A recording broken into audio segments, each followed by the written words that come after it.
Hi hello everyone. ఈ రోజున మనం ఇంటర్మీడియట్లోని ఢిల్లీ సుల్తాన్ల యుగం గురించి తెలుసుకుందాం. ఢిల్లీ సుల్తాన్ల యుగం క్రీస్తు శకం 1206 నుంచి 1526 వరకు ఢిల్లీ సుల్తాన్లు భారతదేశాన్ని పరిపాలించడం అనేది జరిగింది. ప్రస్తుతం మనం ఢిల్లీ సుల్తాన్ల యుగం గురించి తెలుసుకోవాలంటే మనకి ప్రధానంగా 2 రకాల ఆధారాలు అనేవి ఉన్నాయి. ఒకటి ప్రాథమిక ఆధారాలు, రెండవది మాధ్యమిక ఆధారాలు. ఈ ప్రాథమిక ఆధారాలు చూసుకుంటే సాహిత్యము, కట్టడాలు, నాణ్యాలు ఇవి ప్రాథమిక ఆధారాల కిందకు వస్తాయి.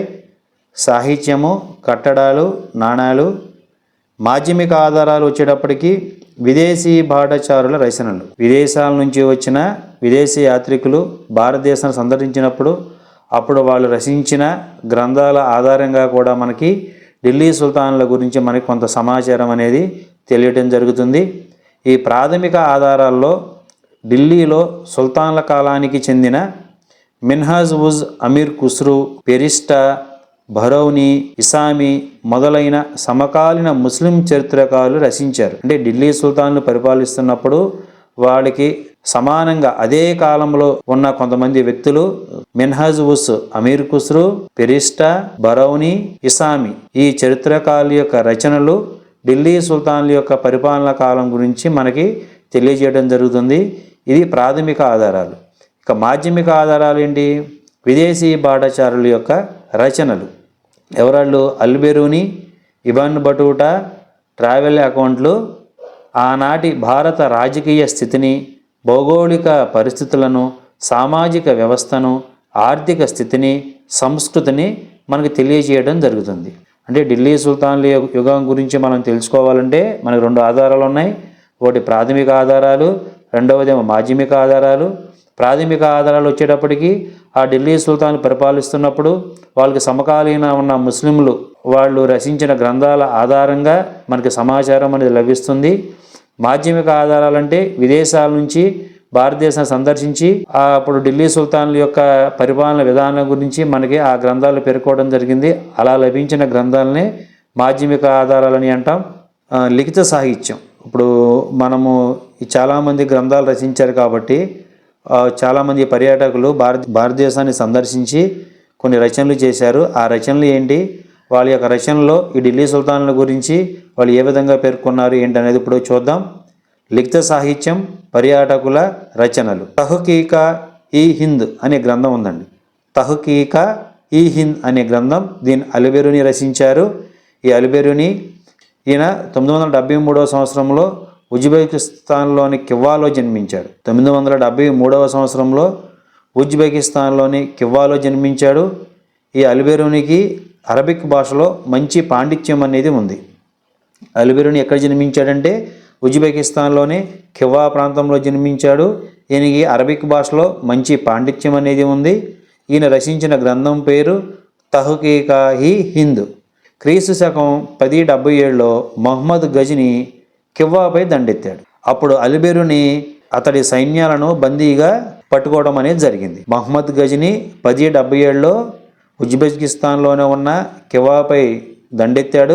అక్కడ దండెత్తినప్పుడు అల్బెరూని మహమ్మద్ గజ్నీ యొక్క సైన్యాలు బందీగా అతన్ని పట్టుకోవడం అనేది జరిగింది. గజ్నీ నగరం చేరిన అల్బెరూని తన తెలివితేటలతో సుల్తాన్ యొక్క విశ్వాసాన్ని చూరగొన్నాడు. అల్బెరూని అతను అరబిక్ భాషలో మంచి పాండిత్యం కలవాడు కాబట్టి ఆయనకు ఉన్న తెలివితేటలని ఉపయోగించి మహమ్మద్ గజ్నీ యొక్క విశ్వాసాన్ని ఇతను పొందడం అనేది జరిగింది. మహమ్మద్ గజ్నీ భారతదేశంపై దండెత్తినప్పుడు అల్బెరూని అతడితో భారతదేశానికి రావడం అనేది జరిగింది. ఇక్కడే అల్బెరూని సంస్కృతం అనేది నేర్చుకున్నాడు. అల్బెరూని భారతదేశంలోనే సంస్కృతం నేర్చుకున్నాడు. పతంజలి వ్యాకరణాన్ని అరబిక్లోకి అనువదించాడు. పతంజలి రచించిన వ్యాకరణ గ్రంథాన్ని అరబిక్ భాషలోకి అనువదించాడు. ఆ తరువాత గ్రీకు భాష నేర్చుకున్న అల్బెరూని ఇస్తులుడు రచించిన గణిత శాస్త్ర గ్రంథాన్ని అరబిక్లోకి అనువదించడం జరిగింది. తర్వాత గ్రీకు భాష నేర్చుకుని ఇస్తులుడు రచించిన గణిత శాస్త్ర గ్రంథాన్ని అరబిక్లోకి అనువదించడం అనేది జరిగింది. అల్బెరూని రచించిన సుప్రసిద్ధ రచన కితాబ్ ఉల్ హింద్ అనే గ్రంథానికే తహ్కీకా ఈ హింద్ అనే పేరు ఉండడం జరిగింది. అరబిక్ భాషలో ఈ గ్రంథాన్ని అల్బెరూని రచించడం అనేది జరిగింది. ఈ గ్రంథం కితాబ్ ఉల్ హింద్ అనే గ్రంథం మధ్యయుగ భారతదేశ రచన అధ్యయనానికి ఈ గ్రంథం విలువైన ఆధారం. మధ్యయుగంలో భారతదేశ చరిత్రని అధ్యయనం మనం చేయాలి అంటే అల్బెరుని రచించిన కితాబుల్ అనే గ్రంథం చాలా విలువైన సమాచారాన్ని మనకు అందించడం జరుగుతుంది. 10వ శతాబ్దం నాటి భారతీయుల జీవన శైలి, దేశ శీతోష్ణస్థితిని, జన సమూహాల ఆచారాలను, ప్రకృతి సౌందర్యాన్ని, పశుపక్షాదులను, కొండలను, సరస్సులను, వృక్ష సంపదను మనోహరంగా వర్ణించడం అనేది జరిగింది. ఈ అల్బెరుని ఈ కితాబ్-ఉల్-హిల్ అనే గ్రంథంలో ఏమని పేర్కొన్నాడంటే భారతీయుల యొక్క జీవన శైలి, భారతదేశం యొక్క శీతోష్ణ స్థితిని, ఇక్కడ జనాల యొక్క సమూహాల ఆచారాలు, భారతదేశంలో ఉన్న ప్రకృతి యొక్క సౌందర్యాన్ని, పశుపక్షాదులను, కొండలను, భారతదేశంలో ఉన్న సరస్సులను, వృక్ష సంపదలను చాలా మనోహరంగా వర్ణించడం అనేది జరిగింది. మధ్యయుగం యొక్క భారతదేశం యొక్క చరిత్రను మనం అధ్యయనం చేయాలి అంటే అల్బెరుని రచించిన కితాబ్-ఉల్-హిల్ అనే గ్రంథం అనేది మనకి బాగా ఉపయోగపడడం జరుగుతుంది. మహమ్మద్ గజనీ 1017లో కివాపై దాడి చేసి అల్బెరుని బందీగా పట్టుకుని గజనీ నగరానికి తీసుకెళ్ళిపోవడం అనేది జరిగింది. అక్కడ ఈ అల్బెరుని తన యొక్క తెలివితేటలని ఉపయోగించి ఆ మహమ్మద్ గజనీ యొక్క దృష్టిలో పడి ఆయన నుంచి ఆ విశ్వాసాన్ని చూరగొని భారతదేశంపై మహమ్మద్ గజనీ దండేస్తున్నప్పుడు అల్బెరుని కూడా భారతదేశానికి వచ్చి భారతదేశంలో సంస్కృత భాషను నేర్చుకుని పతాంజలి రచించిన వ్యాకరణ గ్రంథాన్ని అరబిక్లోకి అనువదించాడు. ఆ తర్వాత గ్రీకు భాష నేర్చుకుని గ్రీకు పండితుడైన ఇస్తులుడు రచించిన గణిత శాస్త్ర గ్రంథాన్ని అరబిక్లోకి అనువదించడం అనేది జరిగింది. అల్బెరుని రచించిన సుప్రసిద్ధ గ్రంథం కితాబ్-ఉల్-హిల్ అనే గ్రంథం. దీన్నే తహ్కీక్-ఇ-హింద్ అనే పేరు కూడా ఉంది. ఈ గ్రంథాన్ని అల్బెరుని అరబిక్ భాషలో రచించడం జరిగింది. ఈ గ్రంథం మధ్యయుగ భారతదేశ చరిత్ర అధ్యయనానికి ఈ గ్రంథం చాలా విలువైన సమాచారాన్ని అందిస్తుంది. ఇది 10వ శతాబ్దంలో రాయబడింది. ఈ 10వ శతాబ్దంలో భారతదేశం యొక్క జీవన శైలి, భారతదేశంలో ఉన్న శీతోష్ణ స్థితి, భారతదేశంలో ఉన్న వృక్ష సంపద, పశుపక్షాదులు, ప్రకృతి యొక్క సౌందర్యాలు, జనాల యొక్క ఆచారాల అన్నింటినీ వర్ణిస్తూ అల్బెరుని ఈ కితాబ్-ఉల్-హిల్ అనే గ్రంథాన్ని రచించడం జరిగింది.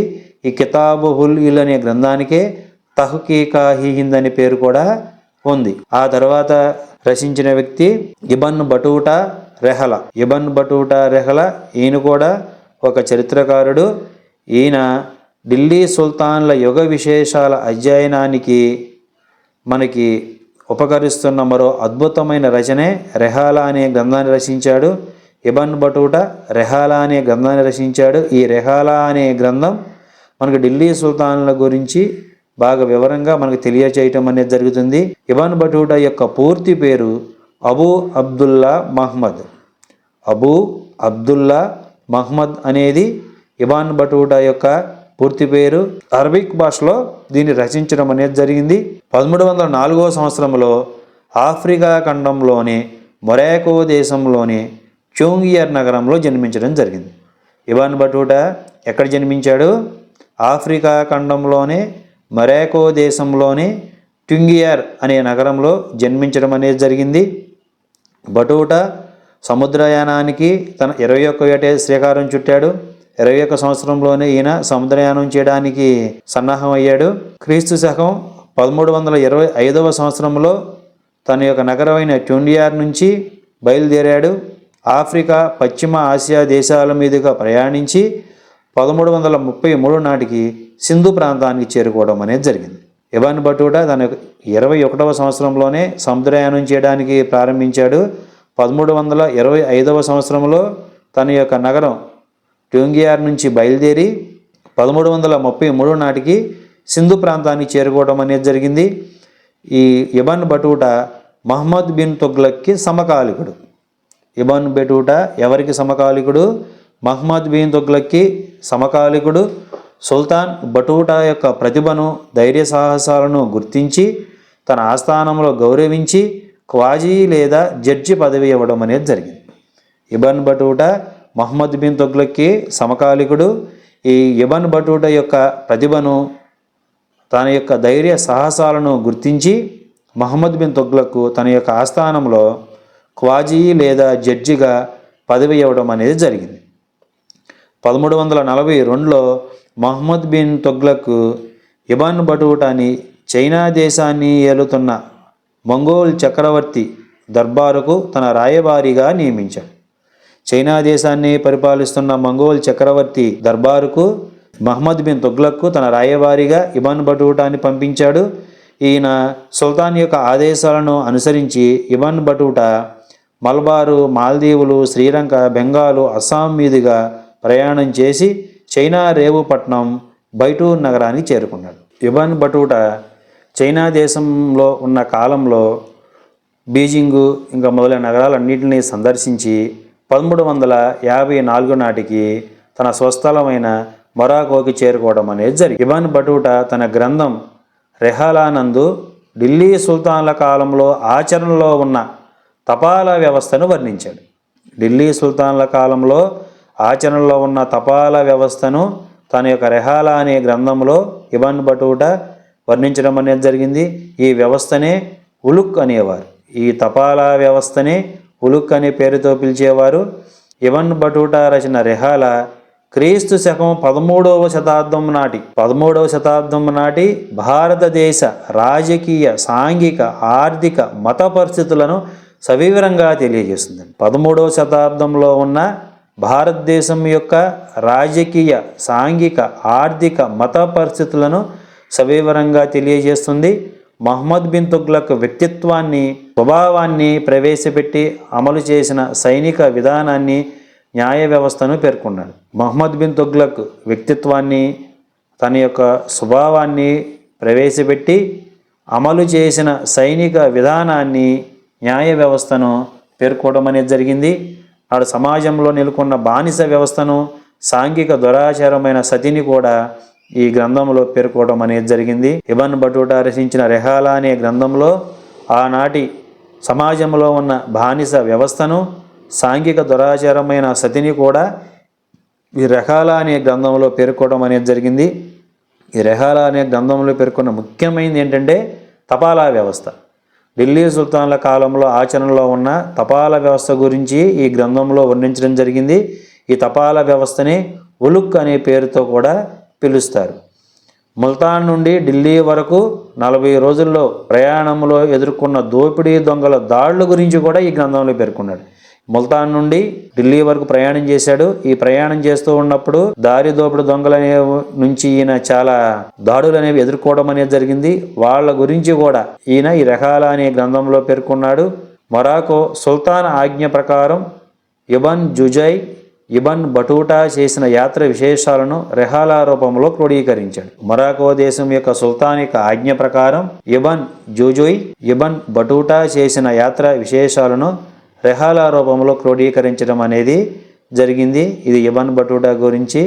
మరి ఒక చరిత్రకారుడు తబాకత్-ఇ నాసిరి ఢిల్లీ సుల్తాన్ల కాలంలో పర్షియన్ భాషలో రాసిన మరో గొప్ప చారిత్రకమైన రచన తబాకత్-ఇ నాసిరి. ఇది పర్షియన్ భాషలో రచించడం జరిగింది. ఇందాక ముందు మనం చెప్పుకున్న 2 గ్రంథాలు అరబిక్ భాషలో రచించడం జరిగింది. ఈ గ్రంథం పర్షియన్ భాషలో రచించడం జరిగింది. ఈ గ్రంథం పేరే తబాకత్-ఇ నాసిరి. దీని యొక్క రచయిత మిన్హజ్ ఉజుద్దీన్ సిరాజ్. సిరాజ్ అనే అతను తబాకత్-ఇ నాసిరి అనే గ్రంథాన్ని రచించడం జరిగింది. ఈ గ్రంథాన్ని ఎడ్వర్డ్ అండ్ డౌసన్లు history of India as told by its historians అనే పేరుతో 2 సంపుటాల్లో అనువదించారు. మిన్హజ్ ఉజుద్దీన్ సిరాజ్ రచించిన తబాకత్-ఇ నాసిరి అనే గ్రంథాన్ని ఎడ్వర్డ్ అండ్ డౌసన్లు అనే రచయితలు history of India as told by it's historian అనే పేరుతో 2 సంపుటాల్లో రచించడం అనేది జరిగింది. మిన్హజ్ ఉద్దీన్ యొక్క తండ్రి పేరేంటి? సిరాజ్ ఉద్దీన్. ఈయన మహమ్మద్ గోరి యొక్క కొలువులో పనిచేశాడు. 1228 నాటికి మిన్హాజ్ ఉద్దీన్ సిరాజ్ సింధ్ చేరుకుని ఆనాటి ఢిల్లీ సుల్తాన్ అయిన ఇల్టుట్మిష్ని కలిశాడు. మిన్హాజ్ ఉద్దీన్ సిరాజ్ సింధ్ ప్రాంతాన్ని చేరుకుని అప్పుడు ఢిల్లీ సుల్తాన్ పరిపాలిస్తున్న రాజైన ఇల్టుట్మిష్ని కలిశాడు. మిన్హాజ్ ప్రతిభకు విశేషంగా ఆకర్షితుడైన సుల్తాన్ ఇల్టుట్మిష్ అతన్ని మదరసా-ఇ ఫిరోజ్ టీచర్గా నియమించాడు. నియమించడం అనేది జరిగింది. 1228 నుంచి 1260 మధ్యకాలంలో వివిధ బానిస వంశ సుల్తాన్ల పాలనలో అనేక పదవులను ఈయన నిర్వహించడం అనేది జరిగింది. మిన్హాజుద్దీను 1228 నుంచి 1265 మధ్య కాలంలో బానిస వంశానికి చెందిన సుల్తాన్లు ఢిల్లీని పరిపాలించారు. ఇప్పుడు ఆ పీరియడ్లో పరిపాలించిన ఢిల్లీ సుల్తాన్ల అందరి దగ్గర ఈయన అనేక పదవులు పొందడం అనేది జరిగింది. 1228 నుంచి 1265 సంవత్సరాల మధ్య ఢిల్లీని పరిపాలించిన బానిస వంశస్థులందరి దగ్గర మిన్హాజుద్దీన్ అనేక పదవులను నిర్వహించడం అనేది జరిగింది.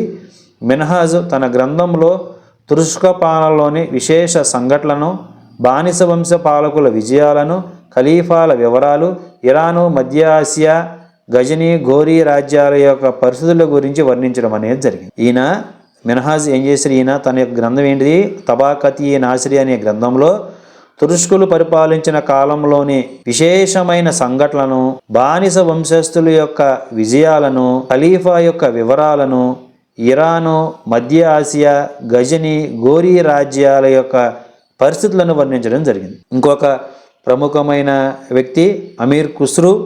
ఈయన 1253 నుంచి 1325 వరకు ఈయన యొక్క పరిపాలనా కాలం. అమీర్ ఖుస్రూ ఢిల్లీ సుల్తాన్ యుగానికి చెందిన గొప్ప పండితుడు. ఈయన కవి, అనేక చారిత్రక మస్నావిలను, దివాన్లను రచించాడు. అమీర్ ఖుస్రూ గొప్ప పండితుడు, ఈయన కవి, అనేక చారిత్రక మస్నావిలను, దివాన్లను కూడా ఈయన రచించడం అనేది జరిగింది. బానిస వంశం, ఖిల్జీ వంశం, తుగ్లక్ వంశాలకు చెందిన 6 ఢిల్లీ సుల్తాన్లతో కలిసి పనిచేసిన అరుదైన గౌరవం అమీర్ ఖుస్రూకి దక్కింది. అమీర్ ఖుస్రూ ఎవరెవరి దగ్గర పనిచేశారంట, బానిస వంశస్థుల దగ్గర, ఖిల్జీ వంశస్థుల దగ్గర, తుగ్లక్ వంశాలు, బానిస, ఖిల్జీ, తుగ్లక్ వంశాలకు చెందిన 6 ఢిల్లీ సుల్తాన్లతో కలిసి పనిచేసిన అరుదైన గౌరవం అమీర్ ఖుస్రీకి దక్కడం జరిగింది. కిరాన్ ఉస్ సదైన్, మిఫ్తా ఉల్ పుతు, నుహ్ సిపిర్, అషీకా, తారిఖీ అలాయ్, తుగ్లక్ నామా మొదలైనవి అమీర్ ఖుస్రూ యొక్క ప్రసిద్ధమైన రచనలు. అమీర్ ఖుస్రూ రచించిన ప్రసిద్ధమైన రచనలు ఏంటి, కిరాన్ ఉస్ సదైన్, ఉఫ్తా ఉల్ పుతు, నుహ్ సిఫిర్, అషీకా, తారిఖీ అలాయి, తుగ్లక్ నామా. ఇవి అమీర్ ఖుస్రూ యొక్క ప్రసిద్ధమైన రచనలు. గుజరాత్ రాజైన కర్ణదేవుని కూతురు దేవల్ దేవి, అల్లావుద్దీన్ ఖిల్జీ కుమారుడైన ఖిజిర్ ఖాన్ల మధ్య కొనసాగిన ప్రేమ వ్యవహారాన్ని వివరించే రచనే ఆషికా. ఆషికా అనే రచన ఏం తెలియజేస్తుందంట, గుజరాత్ రాజైన కర్ణదేవుని యొక్క కూతురు దేవల్ దేవి. గుజరాత్ ప్రాంతాన్ని పరిపాలిస్తున్న రాజు పేరు కర్ణదేవు, ఆయన యొక్క కూతురు పేరే దేవల్ దేవి. అల్లావుద్దీన్ ఖిల్జీ యొక్క కుమారుడు ఖిజిర్ ఖాన్. ఈ ఖిజిర్ ఖాన్కి దేవల్ దేవికి మధ్య కొనసాగిన ప్రేమ వ్యవహారాన్ని వివరించే రచనే ఆషికా. ఇతడి మరొక రచన తారిఖీ అలాయి, అల్లావుద్దీన్ ఖిల్జీ పరిపాలనా కాలానికి సంబంధించిన తొలి 16 ఏండ్ల విశేషాలను వివరిస్తుంది. అమీర్ ఖుస్రూ రచించిన మరొక గ్రంథం పేరేంటి, తారిఖీ అలాయి. తారిఖీ అలాయి అనే గ్రంథం ఏం తెలియజేస్తుందంట, అల్లావుద్దీన్ ఖిల్జీ పరిపాలనా కాలానికి సంబంధించిన తొలి 16 ఏండ్ల విశేషాన్ని, అంటే తొలి 16 సంవత్సరాల యొక్క పరిపాలనా కాలాల యొక్క విశేషాలని ఈ తారిఖీ అలాయి అనే గ్రంథం తెలియజేయడం జరుగుతుంది. అల్లావుద్దీన్ ఖిల్జీ ప్రవేశపెట్టిన వాణిజ్య సంస్కరణల గురించి, దక్షిణ భారత రాజ్యాలపై జరిపిన దండయాత్రలను ఈ రచన అనేది పేర్కోవడం అనేది జరుగుతుంది. అమీర్ ఖుస్రూ రచించిన తారిఖీ అలాయి అనే గ్రంథం అల్లావుద్దీన్ ఖిల్జీ యొక్క తొలి 16 ఏండ్ల విశేషాల గురించి తెలియజేస్తుంది. అల్లావుద్దీన్ ఖిల్జీ ప్రవేశపెట్టిన వాణిజ్య సంస్కరణల గురించి, దక్షిణ భారతదేశ రాజ్యాలపై జరిపిన దండయాత్రల గురించి ఈ తారిఖీ అలాయి అనే గ్రంథం తెలియజేయడం జరుగుతుంది. ఆషికా అనే గ్రంథం గుజరాత్ రాజైన కర్ణదేవుని కూతురు దేవల్ దేవికి అల్లావుద్దీన్ ఖిల్జీ కుమారుడైన ఖిజిర్ ఖాన్ల మధ్య కొనసాగిన ప్రేమ వ్యవహారాన్ని ఆషికా అనే గ్రంథం తెలియజేయడం జరుగుతుంది. తారిఖీ ఫిరోజ్ షాహీ ఈ గ్రంథం యొక్క రచయిత, తారిఖీ ఫిరోజ్ షాహీ గ్రంథం యొక్క రచయిత జియావుద్దీన్ బరౌనీ. జియావుద్దీన్ బరౌనీ తారిఖీ ఫిరోజ్ షాహీ అనే గ్రంథాన్ని రచించాడు. ఉన్నత విద్యావంతులైన కుటుంబానికి చెందిన బరౌనీ తండ్రి మయిద్ ఉల్ ముల్క్, మామయ్య అలా ఉల్ ముల్క్ బాల్బన్, జలాలుద్దీన్ ఖిల్జీ, అల్లావుద్దీన్ ఖిల్జీ మొదలైన సుల్తానుల సేవలో వివిధ పదవులు నిర్వహించినందువల్ల బరౌనీకి సుల్తాన్లతో సన్నిహిత సంబంధాలు అనేవి ఉండేవి. తారీఖీ ఫిరోజ్ షాహీ అనే గ్రంథాన్ని రచించిన వ్యక్తి బరౌనీ. ఇతడి రచన 14వ శతాబ్దం నాటి రాజకీయ వ్యవస్థ, ఆర్థిక విధానాలు, సాంఘిక స్థితిగతులు, న్యాయ విధానం మొదలైన విషయాల గురించి మనకు సమాచారాన్ని అందించడం జరుగుతుంది. ఇబ్న్ బటూటా రచించిన రెహాలా అనే గ్రంథంలో 13వ శతాబ్దం నాటి భారతదేశ రాజకీయ, సాంఘిక, ఆర్థిక, మత విషయాలు మనకు తెలియజేయడం జరుగుతుంది. అలాగే 10వ శతాబ్దం నాటి భారతదేశం యొక్క జీవన శైలిని, దేశం యొక్క శీతోష్ణ స్థితి, జనసమూహాల యొక్క ఆచారాలు, ప్రకృతి సౌందర్యాలు అన్నింటినీ తెలియజేసే గ్రంథం కితాబ్ ఉల్ హింద్. 10వ శతాబ్దం నాటి విషయాలు తెలియజేసేదైతేనేమో కితాబ్ ఉల్ హింద్ అనే గ్రంథం. 13వ శతాబ్దం నాటి భారతదేశం యొక్క స్థితిగతులను తెలియజేసేది ఇబ్న్ బటూటా రచించిన రెహాలా అనే గ్రంథం. 14వ శతాబ్దం నాటి భారతదేశం యొక్క స్థితిగతులను తెలియజేసే గ్రంథం తారీఖీ ఫిరోజ్ షాహీ. ఇది బరౌనీ రచించాడు. ఫుతూవుస్ సలాతిన్ ఖ్వాజా అబ్దుల్లా మాలిక్ ఇసామి. ఖ్వాజా అబ్దుల్లా మాలిక్ ఇసామి గొప్ప యొక్క రచనే ఫుతూవుస్ సలాతిన్. ఇది 1350వ సంవత్సరంలో రాయబడింది. ఈ రచయిత మహమ్మద్ బిన్ తుగ్లక్కి సమకాలికుడు. ఖ్వాజా అబ్దుల్లా మాలిక్ ఇసామి అనే రచయిత మహమ్మద్ బిన్ తుగ్లక్కి సమకాలికుడు. మహమ్మద్ బిన్ తుగ్లక్ తన యొక్క రాజధానిని ఢిల్లీ నుంచి దౌలతాబాద్కి మార్చాడు. అలా రాజధానిని ఢిల్లీ నుంచి దౌలతాబాద్కి మార్చినప్పుడు తన తాతగారితో సహా అనేక కష్టాల పాలైన వ్యక్తి ఈ ఇసామి అనే రచయిత. సుల్తాన్ యొక్క అనాలోచిత నిర్ణయాన్ని దీన్ని విమర్శించిన ఇసామి 1347లో అల్లావుద్దీన్ హసన్గంగ్ బహ్మనీ గుల్బర్గాల్లో స్వతంత్ర రాజ్యాన్ని నెలకొల్పిన తరువాత అతడి కొలువులో చేరాడు. ఎప్పుడైతే మహమ్మద్ బిన్ తుగ్లక్ ఈ రాజధానిని ఇలా మార్చడం వల్ల వాళ్ళు కష్టాలు పాలయ్యారు కాబట్టి ఈ మహమ్మద్ బిన్ తుగ్లక్ తీసుకున్న అనాలోచిత నిర్ణయాన్ని విమర్శించి 1347లో అల్లావుద్దీన్ హసన్గంగ్ బహ్మనీ గుల్బర్గాలలో స్వతంత్ర రాజ్యాన్ని నెలకొల్పిన తరువాత అతడి కొలువులో ఈ ఇసామి అనేవాడు చేరడం జరిగింది. ఇవి విదేశీ యొక్క రచనలు. ఈ రచనల ద్వారా మనకి ఢిల్లీ సుల్తానుల గురించి మనకి సమాచారం అనేది లభించడం జరుగుతుంది.